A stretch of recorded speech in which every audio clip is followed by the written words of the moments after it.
You know what Hoyt is? You ever been with a girl that's like 350 pounds? No. What I would love to see is Bowtech do a 34 next year with like a 6 3/4 inch brace. That's what I would love.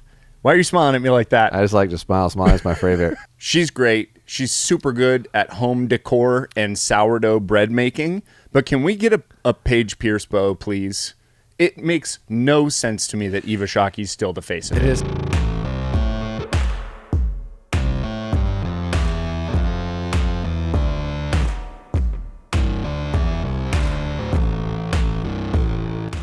Older. I know, uncool and one. I feel horrible about myself emotionally. Because you are a bougie bitch. All right. What are you drinking? I think this one was Miller Lite, and that one's Michelob Ultra, and that one's Coors Light. Ugh. And somebody's on a big old fast, so he's going to get looped really easy. I'm on an average size fast. Nothing important. But that's actually pretty good. It is kind of funny when you haven't eaten for a while. When you taste something, you're like, this tastes amazing. Like, this is like nutty. I've been starved for flavor. When in reality, it's not. It's not It's good. canoe beer. It's close to water. Canoe beer is a good way to say it. Yeah. Yeah. Yeah. Okay, so I got a couple of things. So, big announcement.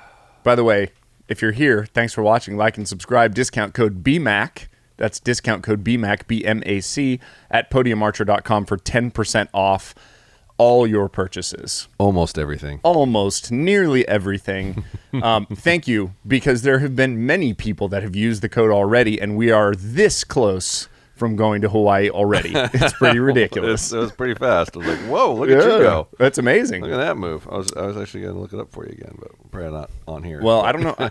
You have to tell me how to read it, because I'm just basically taking that total and then doing 10% of that total.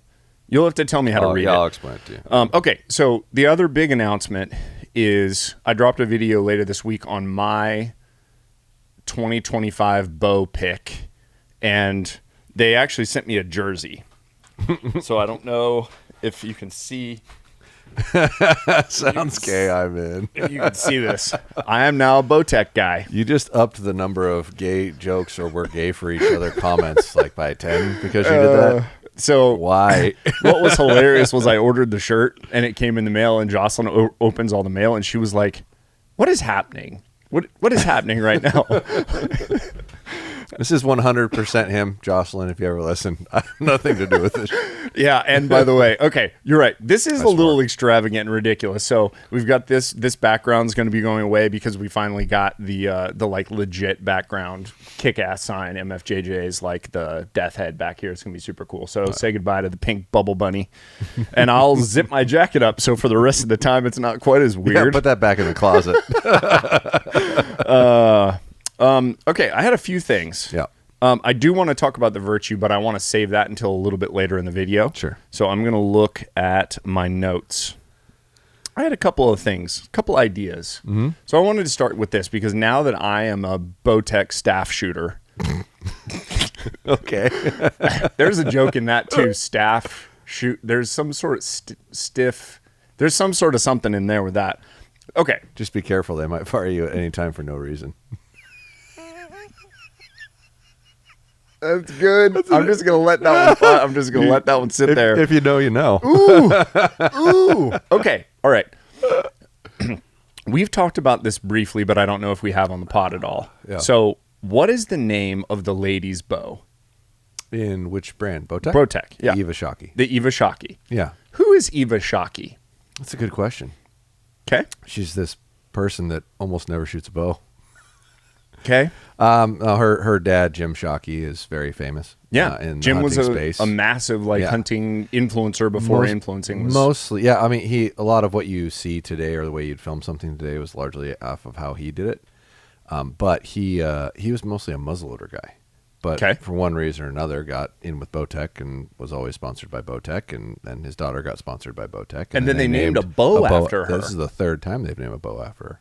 Okay. So who is the number one female archer in the world right now? Paige Pierce. Inarguably. Shoots for Bowtech. Who does she shoot for? Freaking Bowtech. Yeah, we had her on I was with Scotty and James and her and Brianna's sister and myself on a live on TikTok. Yeah. And I asked Paige that. I said, why the fuck don't they name it after you? Like, what did she say? I'm trying to remember. She's like, okay. She was like, well, it should be a target bow if they do that or something like that. It shouldn't be. Paige kills all kind of stuff. Dude, have you seen that? Like, her basement is full of exotic game. It's ridiculous. I know. So, okay, Bowtech, now that we're bros. No, we're broing out. you need to, I know you may have signed like a 10-year deal with Eva Shockey, but she's great. She's super good at home decor and sourdough bread making. But can we get a Paige Pierce bow, please? It makes no sense to me that Eva Shockey's still the face of it. It is pretty foolish that you have a brand that, for one reason or another, one has gone through some turbulent times, especially in the target community in general, and you've still managed to hang on to the #1 female archer in archery, and yet you've got a bow named after somebody that almost never shoots a bow. Do you know what Paige's middle name is? No. Priscilla. Oh, so really? It would be the Paige Priscilla Pierce. So P-P-P? it could be the P.P. Pierce. P.P. Pierce. Her middle name's not Priscilla. I just made that. Oh, God. I like the idea of PPP loans. The PPP, the P.P. Pierce. So, I do think it's really stupid. And I know they're probably under contract with Eva for a certain amount of time. And that's one of the reasons that they're doing it. Yeah, but it's something that's been renewed over and over and over, right? Can't sell bows for them. They've had 3 different Eva Shockey bows over the years, and they never do that like yearly. That's like a 2-year, 3-year, 4-year rotation. It's been Eva Shockey as long as I can remember for a female It's like a decade. Yeah. Yeah. Okay. Yeah, they had the God, I'm trying to remember what the first one was, but yeah, either way, it's just and I'm not knocking on Eva. It's just like she's not really involved in archery. Yeah. Meanwhile, you have the best female archer on the planet under your brand, and you're not naming it after her. And it's Pierce. It's a cool ass last name. It is for a bow. Yeah. Like, okay, we solved this problem. Yeah, this problem is solved now. You no longer have to call it you don't have to call it a Paige Pierce. Just call it a Pierce, the new Pierce. Yes, of course. Right. That's what you would call it. Simple. Yeah. Yeah. All right, Bowtech. Hopefully, marketing's listening. Get your shit together. They know. You know that they were like, they're not stupid. There's something going on. I had a conversation with their marketing guy, and like a while ago, and oh man, like I can't talk about it on here. Come on, I can't. You teased something earlier with some more industry I know. tea. There's a lot. You keep doing it. There's a lot. I can't talk about it on here, but I feel bad for that guy. Like I really do. Hey, don't talk shit about my favorite company in archery now. I've said I feel bad for their marketing guy that I talked to. I feel bad for him. It's not good. Oh, that's so interesting. Or we're already on the subject a little bit. Like they dumped Tim Gillingham and Kyle you Douglas. want to bring this up again? I'm just curious. We haven't talked about it on our pod. Hey, listen, you're a content whore. You may have whored yourself around and talked to somebody else about this. I have so many conversations, I get them mixed up. But here we are on my virgin ground. Yeah, so basically, target renewals happen on a yearly basis. You'll have a 1-year, 2-year, 3-year, 5-year, or 10-year contract, depending on how big and lucrative the contract is. And there's a period of time that those things get renewed. And it's been kind of like, what's the best way to put this? Common courtesy that you will renew or not renew by a certain time period. So people have an opportunity to go get another job because those guys, rely on that to make a living, right? And both of those gentlemen were still under contract. But if you ever look at like the fine terms of an archery contract, they can the person paying can cut whenever they want. Of course. Right? Yeah. Period. Like, but it's a courtesy. It's that a courtesy. You would not try to do that. It's a courtesy, and they waited till after renewal time to do it. So there's a time of year where basically all the manufacturers are kind of like it's like pilot season or whatever. Yeah. Like, okay. Yeah, and it usually kind of goes around production year time, but yeah, there's a period of time where you can be renewed or not, and if you switch your brands, that's when you do it, because they all have budgets, right? So it wasn't just that we're letting you go for no reason other than we can't afford it. Our dollars and cents don't add up is really I think what it boiled down to, but that everybody else's budgets were full, and they both ended up on Matthews because Matthews has Right, because Matthews an unlimited was just budget. like, sure, fine, we'll take but two of the best archers in existence. Right. We'll take them. Yeah, but the crappy part for their standpoint is they had no negotiating power. Like I guarantee you, they both took worse contracts. Ugh. By a long shot. Right. And it's the way they handled it. Like, to give an example, that year we were selling, I think we sold like 150 Reckoning Gen 2s that year. When they had all three of those people. They had the number one senior, the number one male open pro, and the number one female open pro, all shooting a Bowtech. Yeah. We sold so many of those bows, it wasn't even funny. They fired those two guys. We didn't sell a bow for 90 days. It took 90 days to sell another Reckoning Gen 2. Golly. Yeah. Like, and I mean, it's hard to wrap my mind around that was profitable or not profitable. Because, I mean, those bows are expensive. And they were making a lot of them. And it's not a shoot-through bow. It doesn't cost much more than, like an SS-34.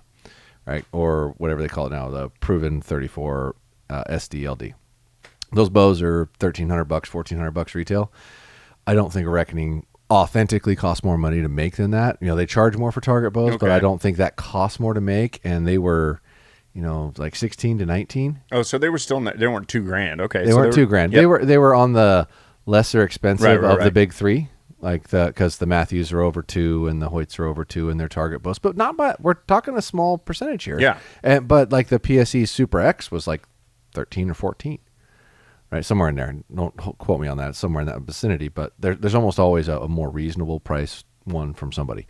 But irregardless, when they did it, how they did it, just looked really bad. Like it looked really bad. And I even like tried to defend it a little bit, but it got really hard. Too mentally for me, because even for my situation, because I look at it from their standpoint too. It's like, hey, if you're going to axe the guys, fine, but axe them while they have an opportunity to get another job, not to where all the positions are in generally full, and now we've got to kind of make one up and put them in a position to not negotiate. That was just, and it wasn't. And Kyle like won everything that year. Yeah, like it wasn't like he didn't. And I think what really got him, he did so well with it.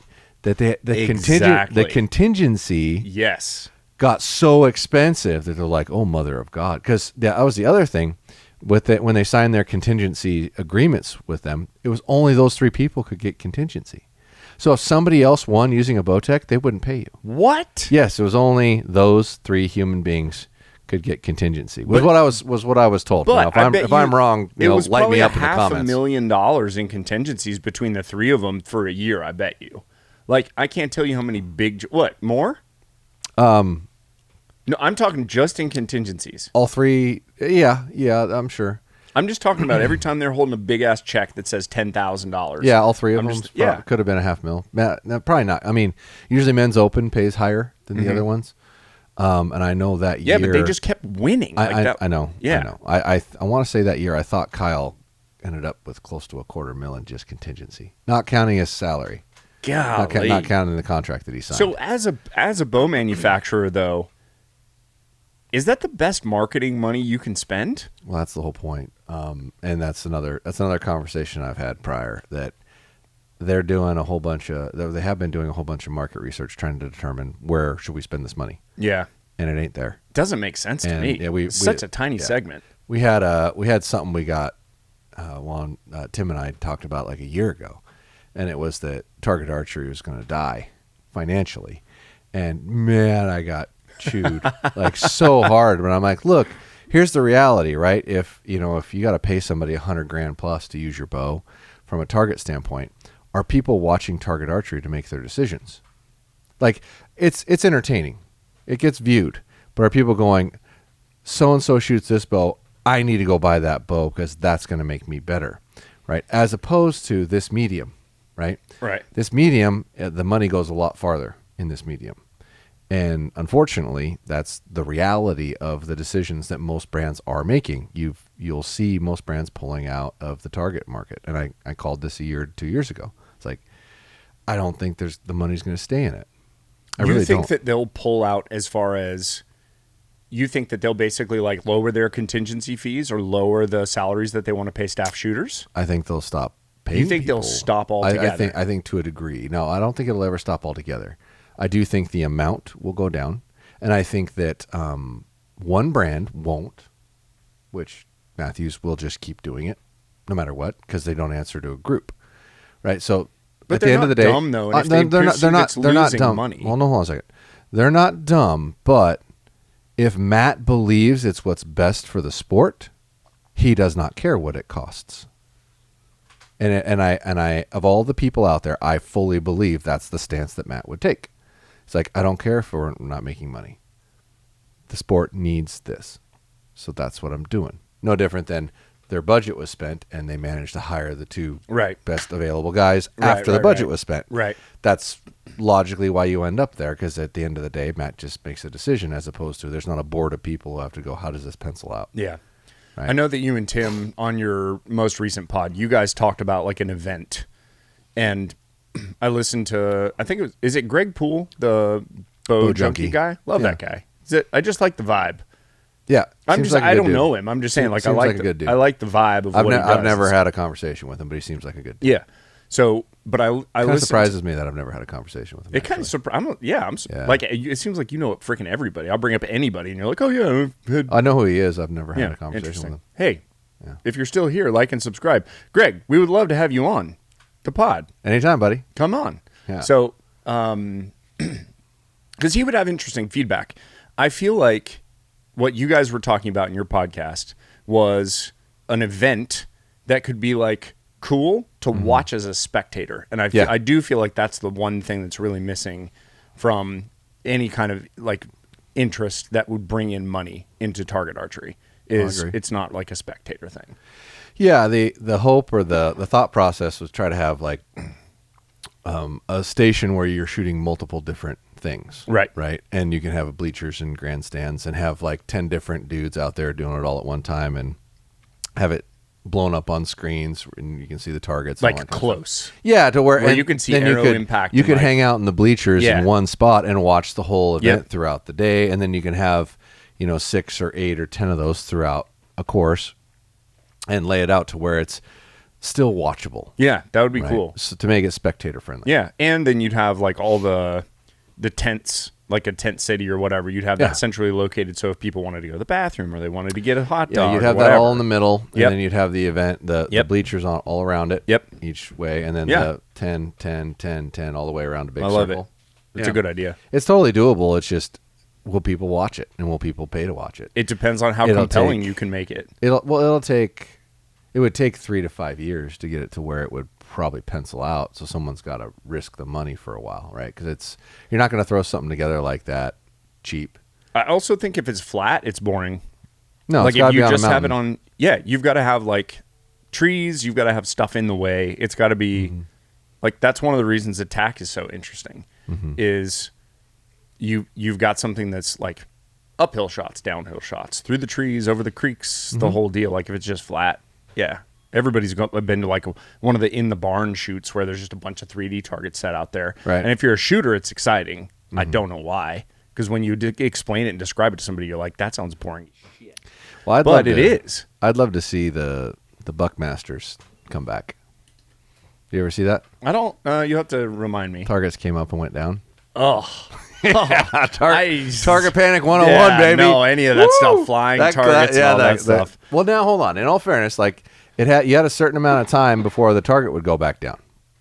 So the target would pop up, and then somewhere between 8 and 12 seconds, it would fall back down again. So you had to get it done quick, son. But I don't think I mean, maybe time is the compelling thing that you could create. There's got to be a way that you could sample it where you would basically do like a test of, hey, is this interesting to watch?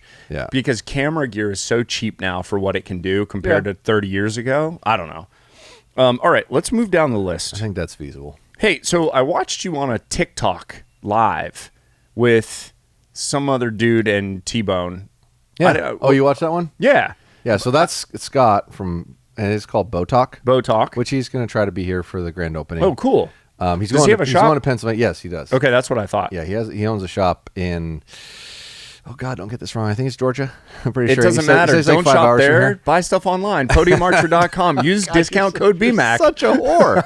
Oh my God, I never thought you of all people would be such a whore. Honestly, it's just because it feels so ridiculous that It feels so good and so ridiculous. God. But yeah, we had a really great conversation with T-Bone there. That's the first live he'd ever done on that. I'd only done. Oh, that was the first TikTok live ever? That T-Bone had ever done. So Travis and I know each other a little bit. We've yet to meet in person, but we've talked a lot in the last several years. Really good dude. Just stand up guy. He seems so cool. He is really cool. He'll be up here at some point. He always comes up for the NWTF. Oh, cool. So all right. And next year scheduling, I'll be here for SCI and NWTF and all the events that happen here in Nashville. So I'll be present. Nice. So I'll get to see him, I'm sure, for there. But hopefully we can work something out before. Yeah, that'd be I'll go amazing. visit him because he's in Georgia too. Yeah, I mean we could go see him. Yeah, I like how I invited myself. Yeah, like, it wasn't like a thing where I would. was like, "Yeah, you should go." No, I'll invite myself. Yeah, you would. James and I had him on when we were doing an Instagram live. We just like he'd kind of pop in every once in a while, and we were like, "Dude, you got to come on here." And so he popped in. Well, the one that James and I and Scott did. Okay. He popped in. Yeah. We tried to get him to come on. Yeah. And he messaged back. He was doing something with the wife or whatnot. Yeah. Couldn't, but. No, it's that dude's got so much knowledge, like so much industry experience over time. Yeah, we really deduced that we need a new way to measure things effectively. To be fair, so give me the specs and then tell me why you think this. It's 450 grain arrow, 29 inches, and 65 pounds, and that's what we all kind of agreed on. And I'm trying to realistic arrow speed or something like that. We're going to call it because that's really what the average guy is going to use. Yeah. So why don't we measure these things? Because 29-inch draw is the most common draw length. Okay. 65 pounds is the most common weight. Okay. And 450 grain arrow is the most common arrow. That makes sense. Two of the three make sense to me. Yeah. Yeah, I mean, you can argue the 65 versus 70, right? But it's funny that you would argue that because you're an Eastern guy. The number of lighter poundage bows that get sold east is drastic, and it's largely because they're just shooting whitetail deer. Like you, as a hunter, are hunting whitetail deer, but you also want to go kill elk, and you also want to go kill bigger animals.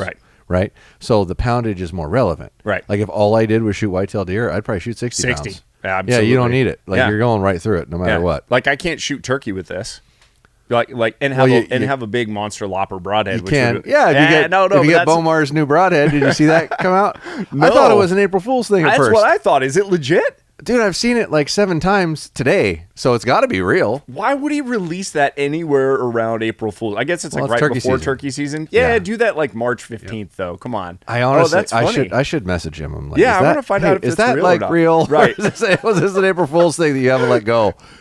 But my concern would be, am I insulting the guy by saying, is this a joke? Well, it seems like you need some market clarity if you're definitely confused about it. I mean, it definitely looks like it's a RIP TKO arrow, and it's a 4-split, guillotine style head, but like legit blades and a 6-fletched feather fletched arrow.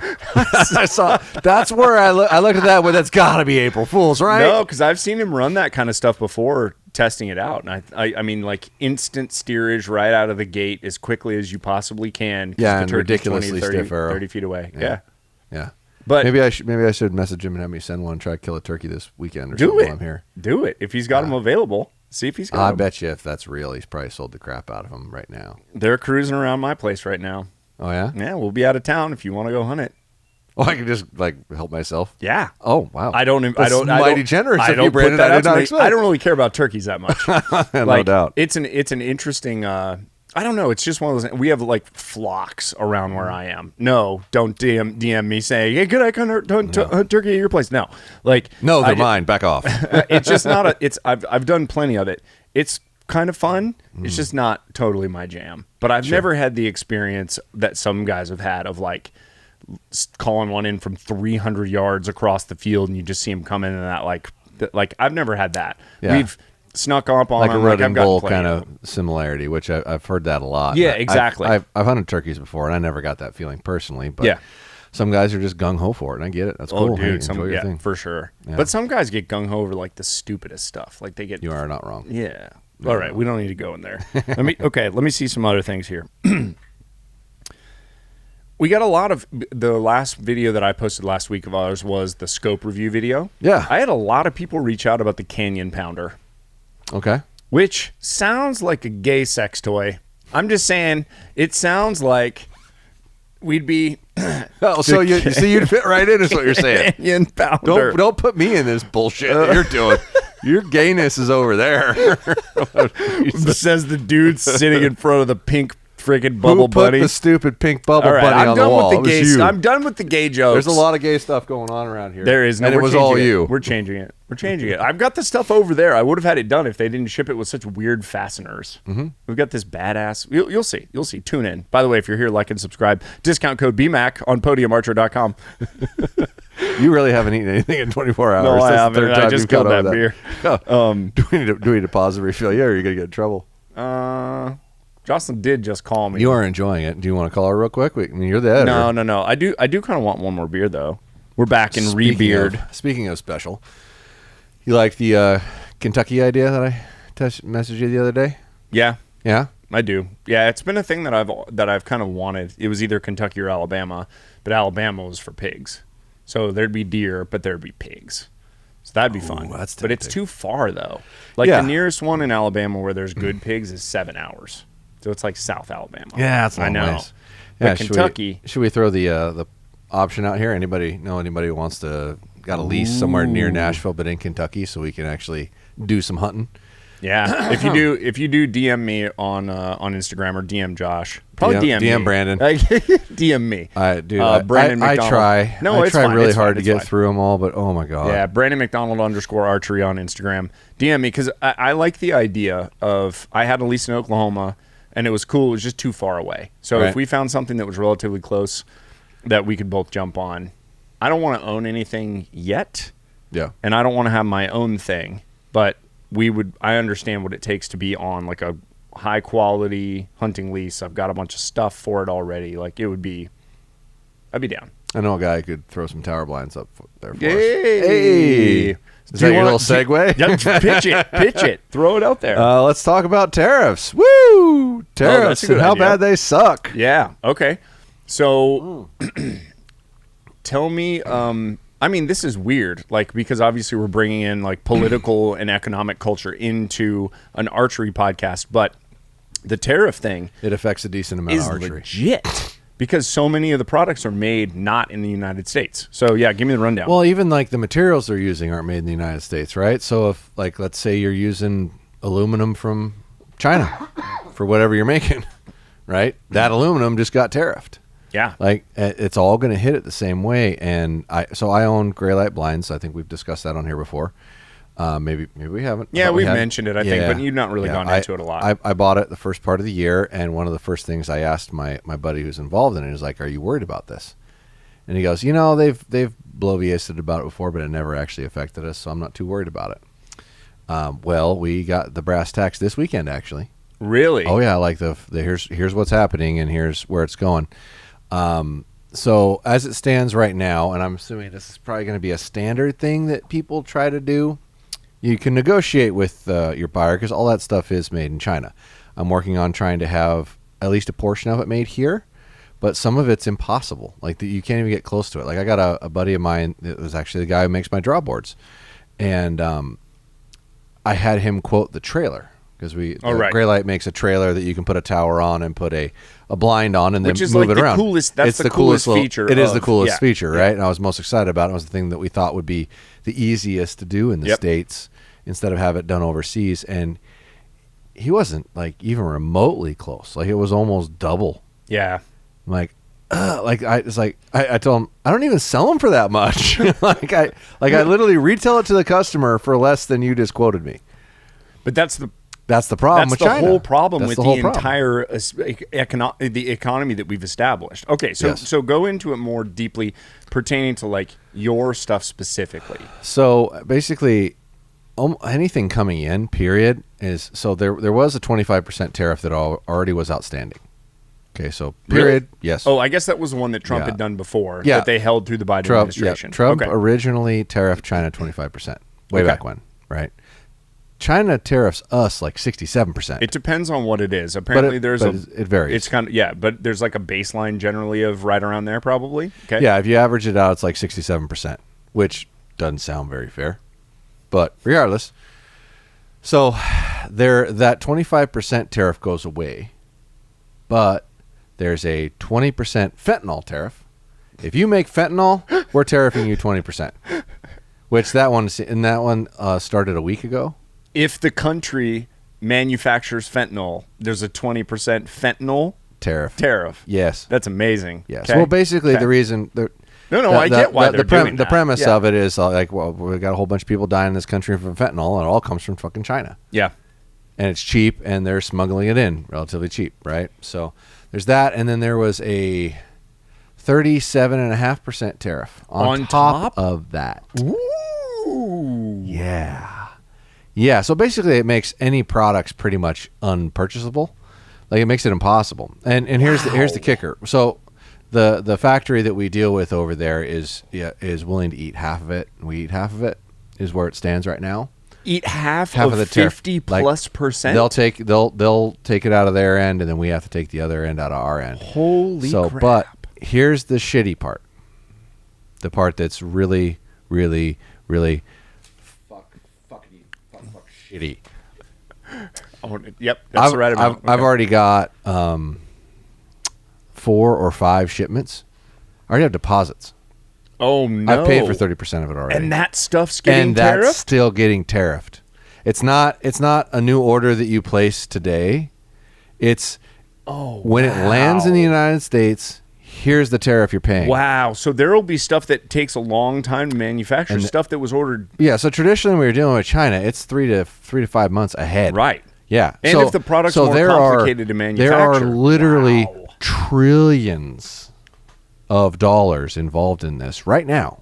Everyone. Right? So like Home Depot. Home Depot's got this problem. Lowe's has got this problem because so much of their shit comes from China. Right? That's reality. And it's instant. It's not like, okay, we got to figure out this problem 3 months from now or 4 months from now. And it's not like, hey, Daddy Trump, can I go get it done in like Indonesia? Well, you're screwed right now because you've already put money in. Like I want to say it's 5. I want to say I have 5 shipments, 30% down, already paid. Oof. And you're screwed. There's no way out of it. It's almost like this strategy is so jarring that you have to do something that about you it. have to create action as another country. Which I get. Hey, if I was trying to play ball like he's trying to play ball, I'd have done the same thing. I said, no, this is not on the next thing. This is right fucking now. Yeah. And this has gone on long enough.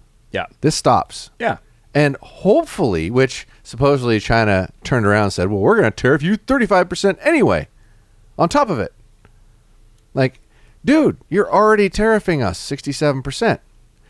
Yeah, like, you can't keep doing this. But this is the nature of a trade war. Yes. Is the nature of a trade war is you go back and forth and you just keep making it harder. And what ends up happening is we don't know because the entire world has never been this connected. That's the crazy part. Every I've listened to tons of big people, like major hedge fund managers, Ray Dalio and Bill Ackman, and people in the Trump administration, people that are anti all of it, and no one has a clue what is going to happen. No one, because we've never done it at this scale ever. No, and that's the reality of it. Not to get too political on it, because honestly, this isn't about politics. This is about a functioning business.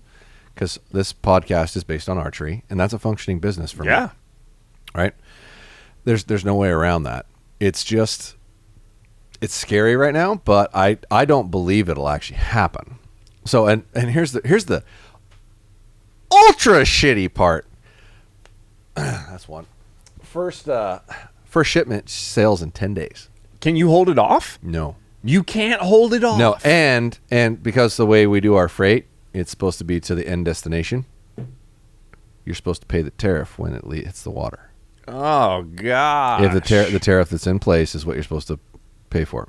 Now, they don't listen, so I'm not going to pay it. I'm going to send them a check for everything but the tariff and say, hey, whatever we get hit with when it hits here, we'll deal with it then.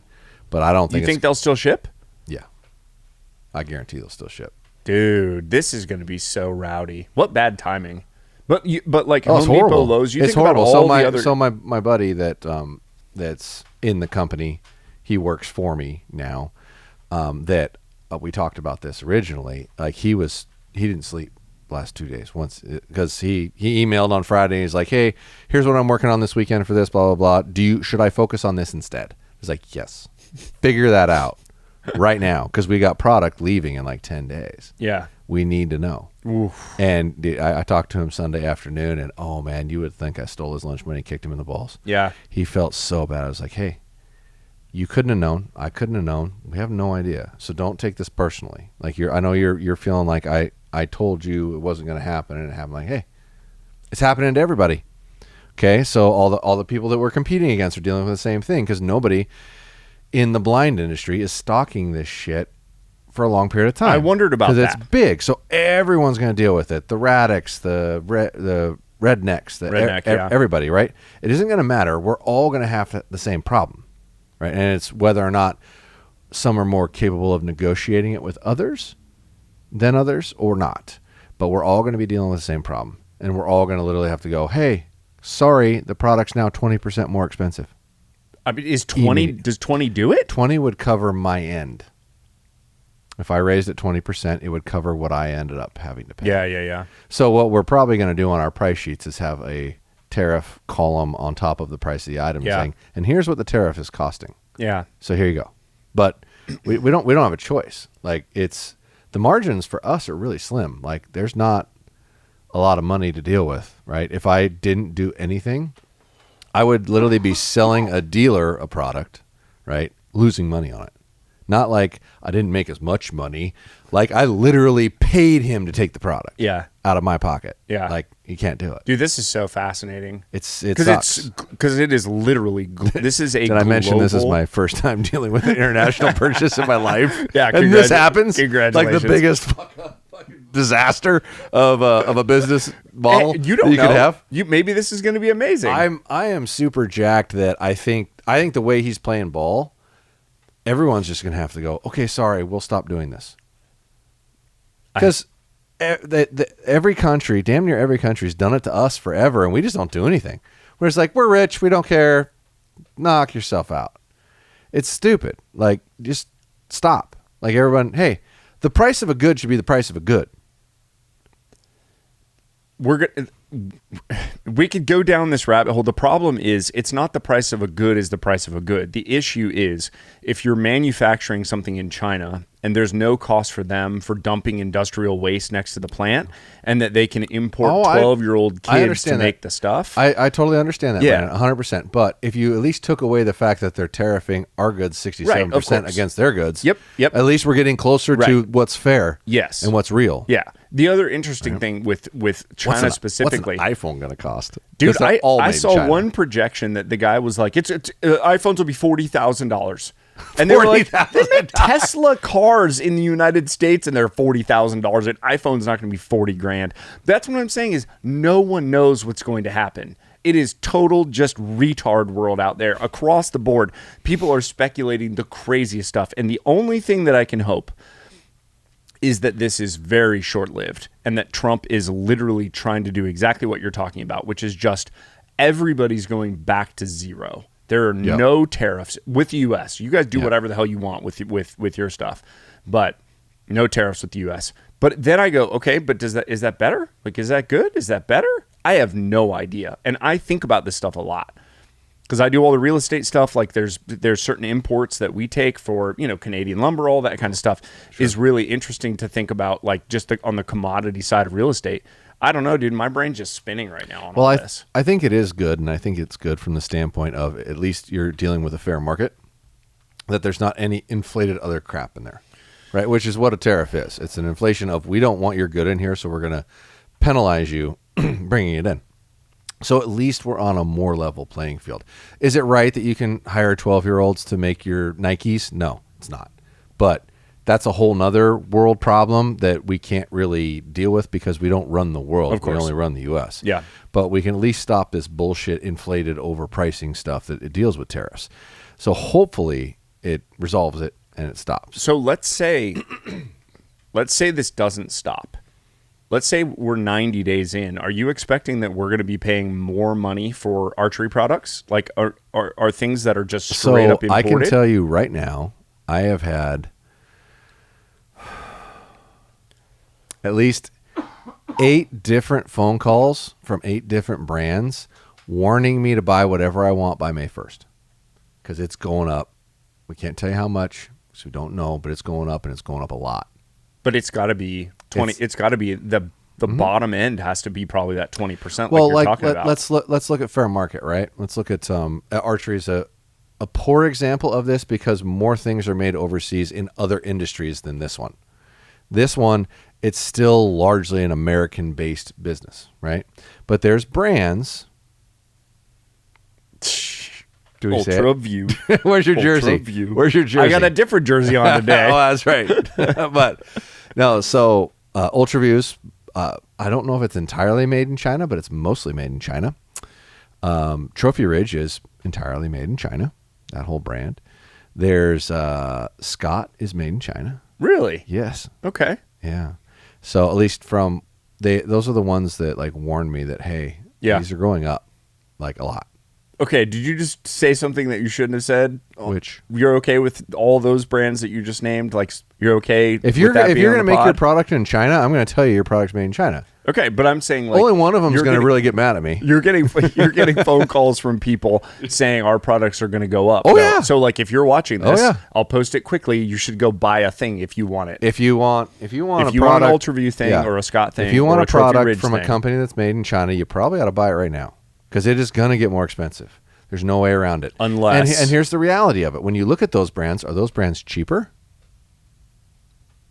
I'm asking you, Brandon. Well, no, typically. I mean, Trophy Ridges, yes, but like Ultra View, no. Not drastically. Right, of course. Right, maybe 10 to 20%. So the question is... So all of a sudden, now Trophy Ridge isn't cheaper. Who's buying it? The eye expressions. If you're not watching this on YouTube, yeah, you should. You're listening to the audio. Go for the video. Did you do the audio only yet? Well, now that we've got a name, we do. We do. What is it? Well, you and I named. We talked about it. I'm not going to name it here. When we had this conversation? I want to make sure that we're clear on it because maybe we're not going to name it in this. We're not going to bring it up in this podcast. We're going to talk about it before I bring it up. Fabulous. For right now, I'm going to keep the same old intro. So, okay. Bottom line is, if you want to buy something, and the other issue is a lot of the inputs, like you were talking about, if they're buying aluminum, if Matthews is buying aluminum that's made in China, is there aluminum made in China? Or wherever the fuck else. Yeah. Where does the raw good? Wisconsin or Michigan, wherever the hell they are. Where does the raw good come from? Exactly. Then that's costing them more. And if you extrapolate that out over all the inputs, resins, all that stuff. Costs going up. It doesn't matter if the product isn't made exclusively in China. That's where this is legit a bluff. This is legit a bluff. It 100% has to be. Is a bluff. Has to be. That is going to work. Because he won't back down from it. Like, he won't.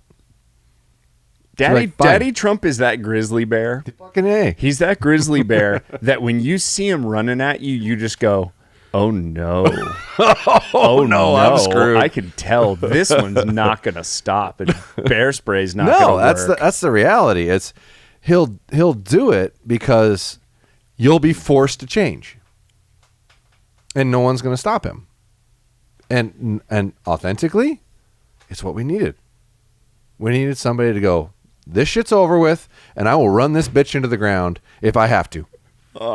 I'll run the whole world into the ground. I hope he's so right because he's taking so much risk. Well, most of the countries are already going, hey, let's talk. Yeah, I've heard 50 have reached out. That was before the weekend. And I don't know. It's higher now. First of all, I don't know if it's 50. I have no idea. That's the other problem in the new age is if you're trying to keep up with stuff quickly, you're like, I don't know. Is this real? This morning, something came out that said Trump was going to put a 90-day moratorium on it, and the stock market rallied, went apeshit. And then it came out, nope, fake news, not real, tanked. It's ridiculous, man. I love the conversations that are going on of like only 5% of the stock market is owned by like normal everyday people. So who fucking cares? Yeah, but that's stupid too because you're in the stock market, so that's stupid. A little bit, not as much, but like what it is more a heartbeat of American companies. Well, that's what they want you to believe, but I don't actually agree with that. I don't. Especially with how much they can manipulate it. Here's a good example. Right. Let's say you were trying to make money on the stock market, and you were the president of the United States. I would issue you bought over the weekend. Trump coin is what I would do. You bought over the weekend that said, "Hey, we're going to do a 90-day moratorium. Sell it." Sorry, Just kidding. A lot of speculation. Please give me 90 days. Most of my shit will be here by then, and I won't get boned. All right. Okay. All right. Oh, I feel like people that are listening to they're this getting are like, very bored. very excited about Josh and Brandon arguing over macroeconomics. Is that what that is? Yes. All I know is I'm getting screwed, and I don't like it. I don't like how it feels. It's terrible. Okay. All right. Oh, God. I want to bring this back to a place that before we broke to go get new beers, we had started talking about. Okay. In the last pod, we talked about scopes. And there was one that was missing the dialed proof, which I got a lot of questions about. Dialed proof. Why is it not in there? And we said, because it's just not in the shop. It's not in the shop to go off of. Okay. All right. Number 2, Canyon Pounder. Remember? Ye old Canyon Pounder. No follow-up comment. No follow-up comment. BSD gay joke. All right. Tell me about the Canyon Pounder. Do they only sell direct to consumer? Okay. So this is Option Archery. Option. Yep. So tiny little backstory. Go for it. I've been in archery in Spokane since, let's see, let's find a good year here mentally. Like 88. Okay. 1988, right? And when I was in high school, which would be like 1995-ish, a gentleman named Dan Evans was in college working at Outdoor Sportsman in the archery department.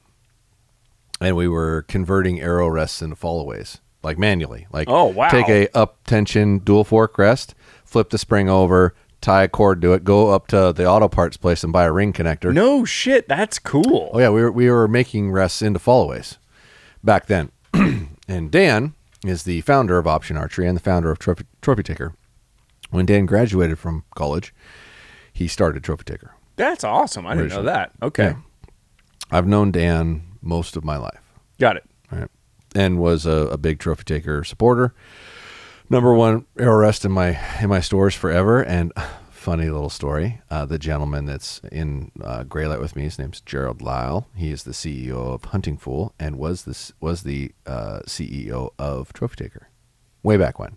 That's how all that kind of meshed you guys together. are all. We got a whole little weird gay story here. Yeah, that's why. That's why you got the shirt. Exactly. No, But anyway, in any event, one thing turned to another over time on Trophy Taker, and Dan sold Trophy Taker to Arcus Hunting, another group that was buying up other brands and fishing them out to China to try to make more profit. Because the original founders either didn't want to deal with China or they were dealing with China and just had a good opportunity, or they felt like it was a good opportunity. And when he did that, he had a couple of products that hadn't been made yet that he wanted to make, and just figured he'd just start another company. One of them was the Option Archery site, the Option site, and the Quivalizer. Okay. Those two very unique I hate that things. thing, but go ahead. Yeah, everyone's got a different opinion. So the story of Dan inventing that was he was laying on his recliner watching a hunting video, and he has bow sitting in his lap and his quiver laying sideways over the top of it, and he went, wait a minute. Why don't I put that on a stabilizer? I get it. And I'm going to say right now, flat out, because back then we were closer than we are now, and he usually would bounce ideas off me before he'd go to market, or he'd like make a prototype and show it to me. And he brought me that, and I looked at him in the face and said, Dan, known you a long time. This is the dumbest fucking thing I've ever seen. and he sells a shitload of them. He does. He does. And I shot one for a little while. I was like, this isn't so bad. Like I get the allure, right? I get the point. And it wasn't terrible. In fact, I at one point was in negotiations to possibly buy the patent. Interesting. Because the patent was written so good, I couldn't get around it at all. Like, at all. Like, there's the vaguest, most broadly drawn patent I've ever... Whoever wrote that for him, unless he wrote it, best job ever. Like, there is no fucking way around it. Not even a little bit. Like, I can't, like, if you could take your quiver in the upper position, turn it sideways, you're a patent violator. Like, even if you didn't put it on the stabilizer, I'm just like, wow, this is incredible. Yeah, like, this is so, I can't believe this was granted, honestly. But I digress. So I've known Dan a really long time. Yep. And when Dan went to Option, he decided, he was really close with, who was the guy who founded Kuyu? Jeremy. I don't remember the last name. Anyway. Yeah. They were really close. Okay, so that's why direct Dan to consumer? stopped. No, I'm not done. That's why Dan stopped allowing anyone to sell online but him. Okay. And this was my earlier parts of online business. Okay. And so he took that money that I was making away from me and took it for himself. And I didn't like that. Yeah. And it was so early on, the margin that he was offering in his product was dog shit.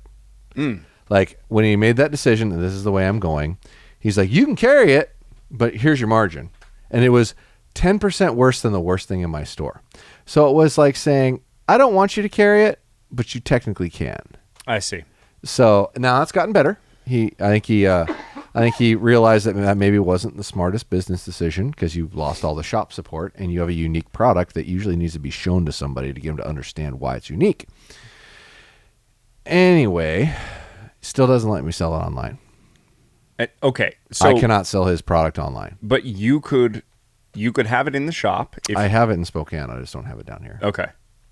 Well, that's interesting. That's by far, like, beside the proof, that's by far the one that, and I think it's probably people that have just bought it over time and are like, hey, is this crappy? Like, why are you guys not talking? Or black gold.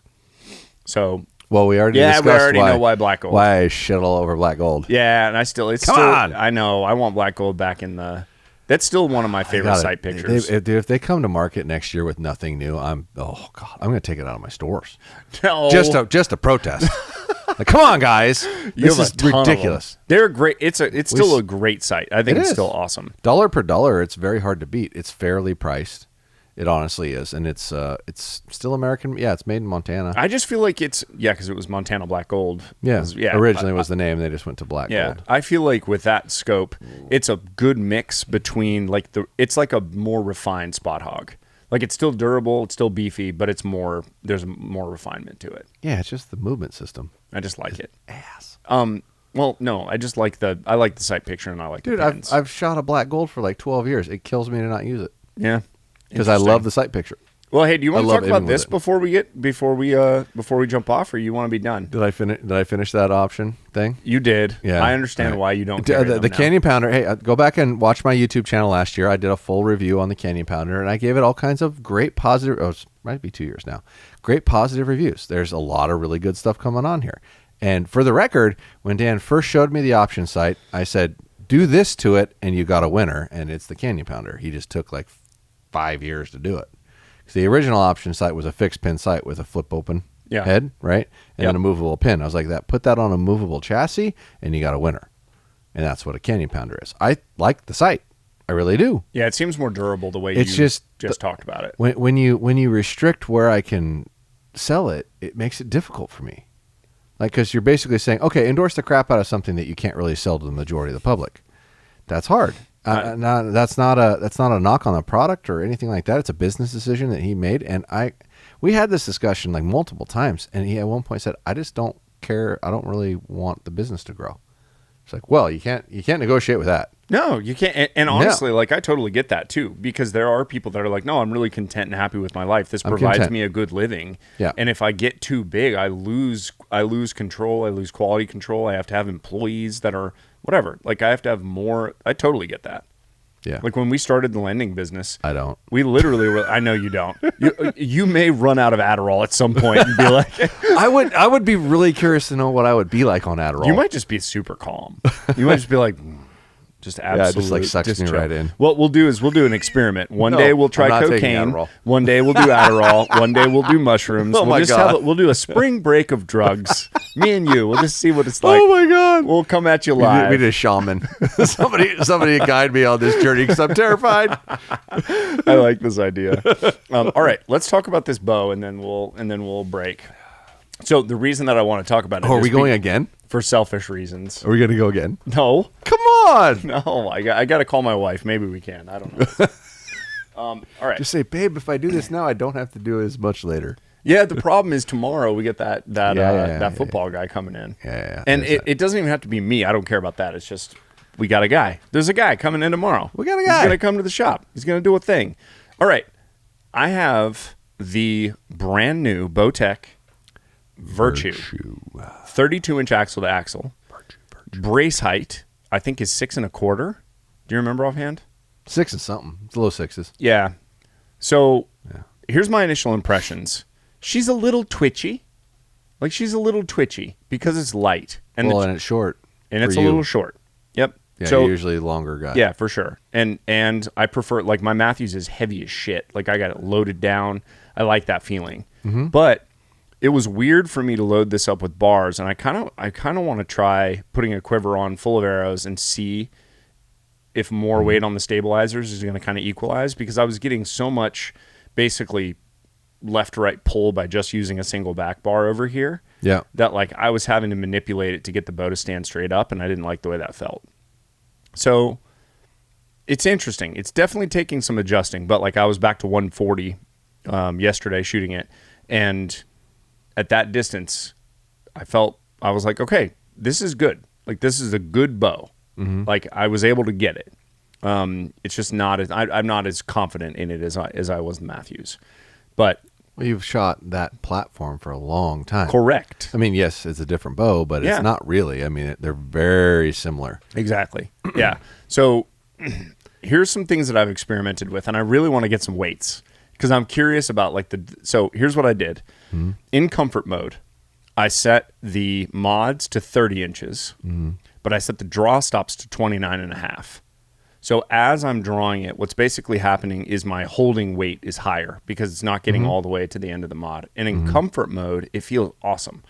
The draw is so easy. It does not feel like I'm pulling 70 pounds. Like, it feels smooth and easy. Yeah, the comfort's really nice. It's really nice. It's really nice. So then Just I switched it to performance. That's bad. And I did the same thing. Bad news bears. So it's called long modding is apparently the thing that the youths say online. Yeah. And it was a disaster, an absolute disaster. I want to find out what the holding weight was, but it was so high that I literally was holding the thing as hard as I could. And as soon as my thumb would go around the barrel, that thing would jump forward and the arrow would just go off. And I lost 2 arrows in the woods over my target yesterday. I was aiming in safe direction, so that was not the worry. But don't recommend the long modding.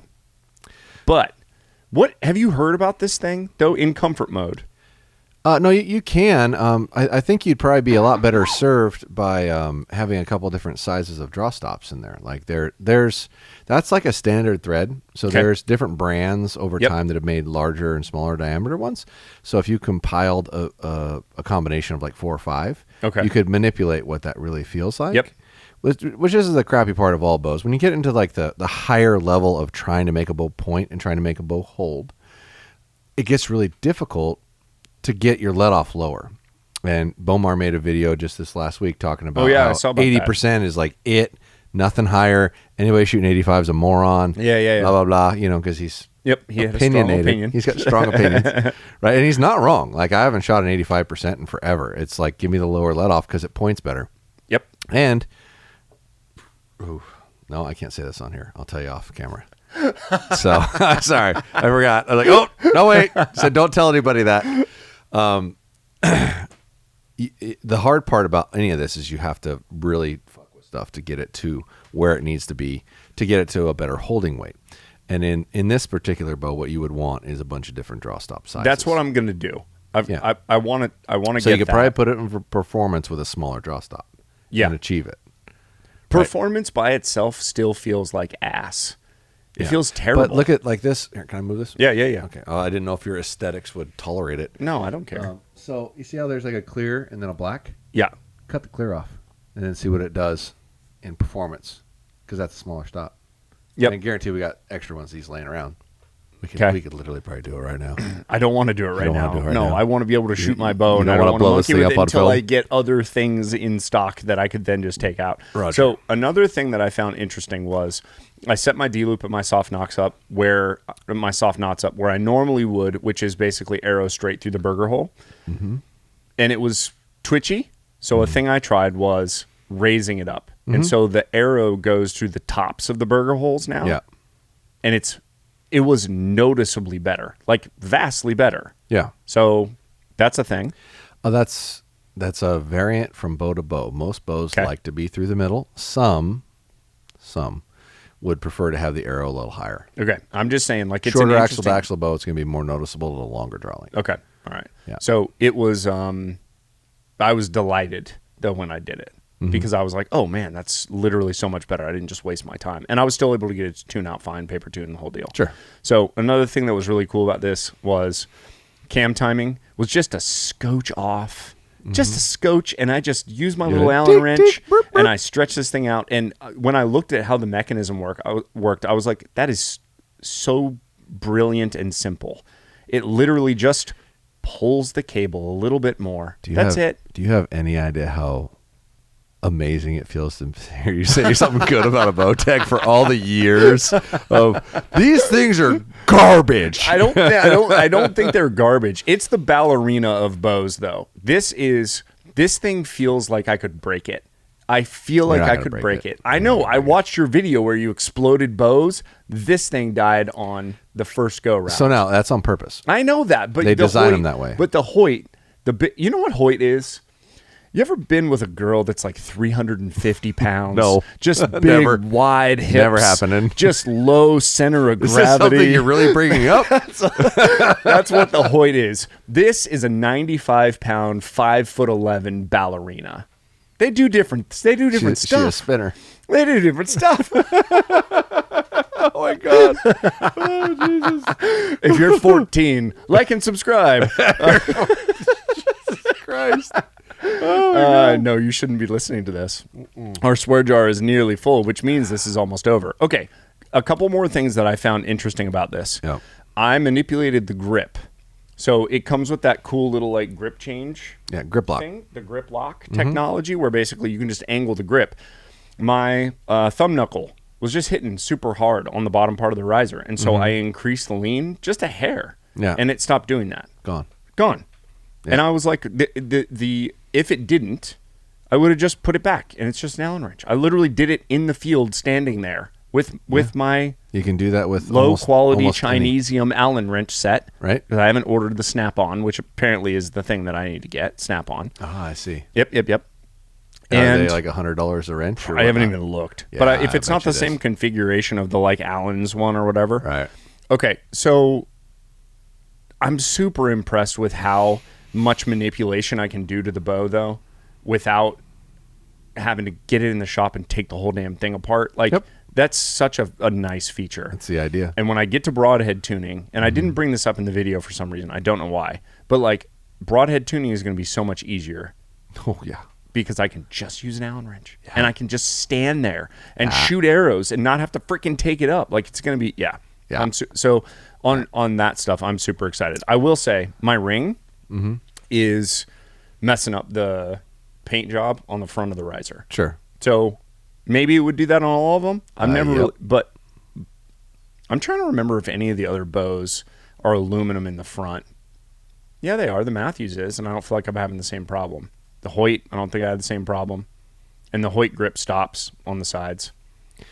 It could be the width and the size of it, though, that your ring actually is rubbing on it, and the other ones are not. Yeah, that's true. And I guess there's a chance. I mean, but like, that's pretty prominent. Yeah, it's a lot. Yeah. Well, that should have black athletic tape over it anyway. Well, and I'm not like, it's all kind of part of the testing too. So, well, I mean, so far so good. I'm pretty dang impressed.